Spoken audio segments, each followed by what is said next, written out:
احمد سلمان صاحب لکھتے ہیں کہ جو ہم پہ گزرے تھے رنج سارے،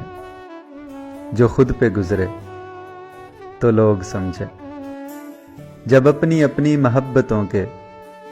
عذاب جھیلے تو لوگ سمجھے، وہ جن درختوں کی چھاؤں میں سے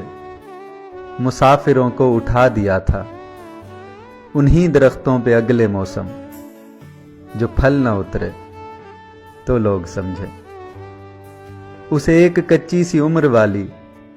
کہ فلسفے کو کوئی نہ سمجھا، جب اس کے کمرے سے لاش نکلی خطوط نکلے تو لوگ سمجھے،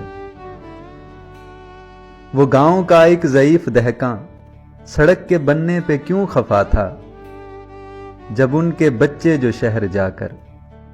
کبھی نہ لوٹے تو لوگ سمجھے۔